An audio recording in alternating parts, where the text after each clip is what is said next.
Hi there, and welcome to Stonehouse Homestead, where we're taking small steps for self-sufficiency. We're using what we have to do what we can to be as self-sufficient as possible. Now, I understand that not everybody has the homestead that they would dream of, if that is what you indeed dream of. For us, we'd like to have some acreage out in the country, but at this point, that's something we're working toward and we're not there yet.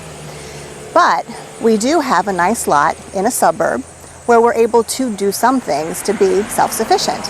And that's what the whole point and the whole idea of these videos is to encourage you guys who are interested in this type of thing, who are maybe working toward this type of thing, to encourage you and give you ideas of what it is that you can do where you are with what you have.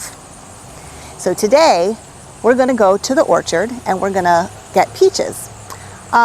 We are able to have a peach tree here in our yard, which we got a nice harvest from this year, but it's not exactly the amount that I want to help get us through the year. So we're blessed to live in an area that has many, many orchards available to us where we can go and get peaches. Now, peaches in this area can be very expensive. So come on along with us to the orchard and I'll show you what we do in order to save money and be able to can delicious peaches for the whole year. So here we are at one of our many local orchards that we have in the area. We're going to go inside and I will show you what I do to save money canning peaches. So these are firsts. These are the nice, pretty, perfect peaches that people buy at $25 for a half bushel. I guess that's the going rate around here for peaches, but not what I'm willing to pay. So this is what I do. I have a box of seconds. These are the imperfect peaches that maybe were storm damaged or insect damaged. They're just as delicious as the firsts, but they're only $8.25 for a box versus $25. So here we are back at the Stonehouse Homestead kitchen, and we are getting ready to can our peaches. Now, this is a good example of using what you have to do what you can. No pun intended with the canning. This house was built in 1875, and so at the time it was built, the cooking area was this.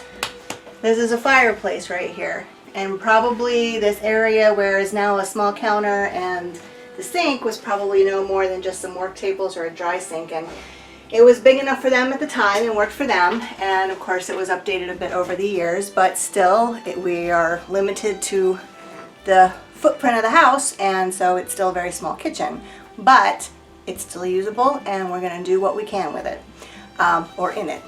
So we're going to be canning our peaches, and there's a few things that I want to go over first before we actually get started with the canning process. The first thing is the jars that I'm going to be using. There are a couple different, two different types of jars. There's the wide mouth, which we're going to be using. There's also a regular mouth, which of course is the same size this way but smaller opening. You want to use jars that are intended for home canning. Do not use old mayonnaise jars, pickle jars that you've purchased in the store. I know some people say they use them all the time, but no problem. They're not guaranteed and not intended to go into high temperatures over and over and over again, so I've heard of many failures with them. So definitely use canning jars. I prefer the Ball, the Kerr, or the Golden Harvest canning jars. They're all made in America and they're good quality. So you want to make sure your jars are hot before you use them, and I happen to have a feature on my oven called Keep Warm. And basically what I have done is I made sure my jars are nice and clean. They don't need to be sterilized any longer. It's not necessary because you're going to put them in boiling water anyway, and the contents is going to boil and everything is going to get sterilized when you process your food.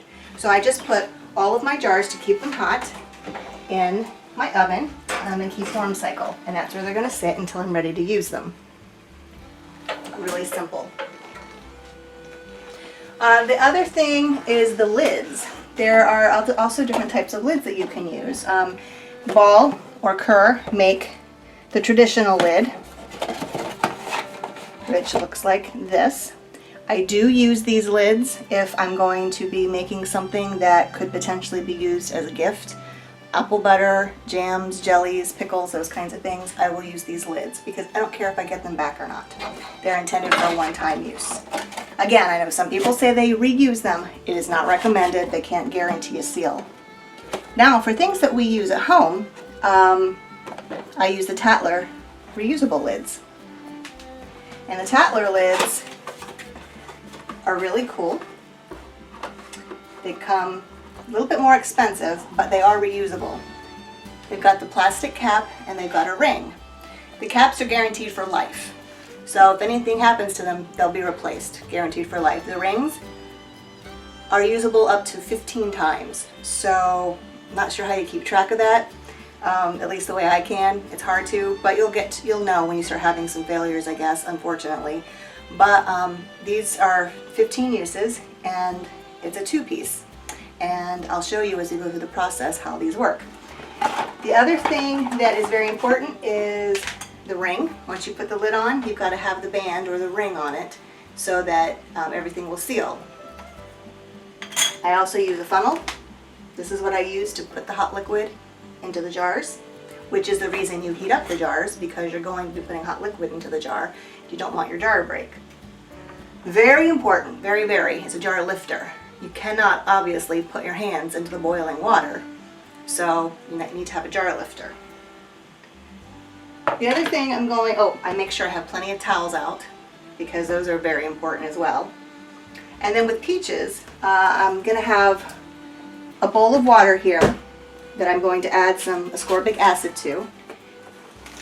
Once the peaches are ready, right before we put them in the jars, they're going to soak in an ascorbic acid bath.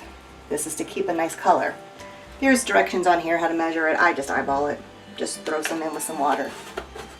In addition, I already have washed my peaches and I have a pan of ice water, dishwater that you need for the peaches. And then I also got some water boiling here on the stove. Turn that up a bit. This is what we're going to use to peel our peaches.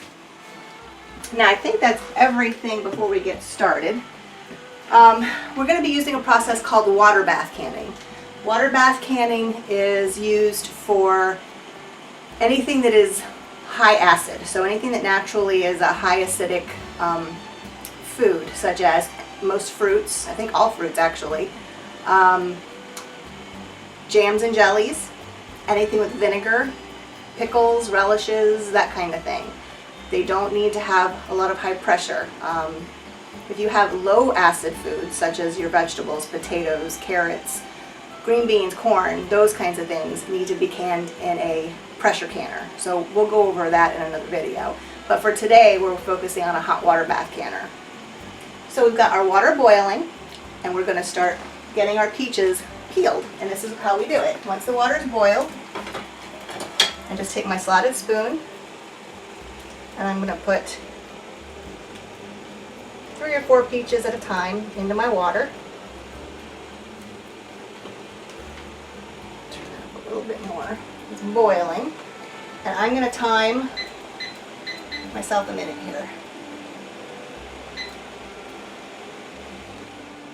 So here we are at the sink. This is the cold water bath, the ice water bath that we dumped the peaches in after they boiled, and you can see how the skin just peeled right off of there.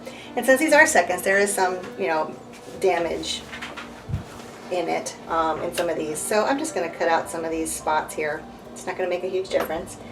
Keep a colander here. I've got excess peach that I've cut off, and I've got peach skins. I'm going to take out to the chickens. They'll love it. No pits though. Do never give your chickens peach pits. It will get lodged in their crop and it will kill them. So you can either do just peach halves. It's really hard to get the pit out though, or we like them sliced. So, and then I'm just dumping them in the ascorbic acid bath where it will sit there, so that after they're canned and sitting a while, they're still a pretty white or a pretty peachy color. These peaches in particular are freestone peaches this time of year, and the reason why they're called freestone is because of how easily the fruit pulls away from the pit. I prefer these type of peaches for canning. One year I made the mistake of buying peaches too early, and I got the clingstone peaches, and boy, that was a mess. That was really frustrating. So if you like them and you really want to work with them, that's fine, but I recommend the Freestone. So anyway, I'm just going to take all of these that are in here. I'm going to just peel the skin off and slice them up, put them in our ascorbic acid solution, and then we'll be ready for our next step.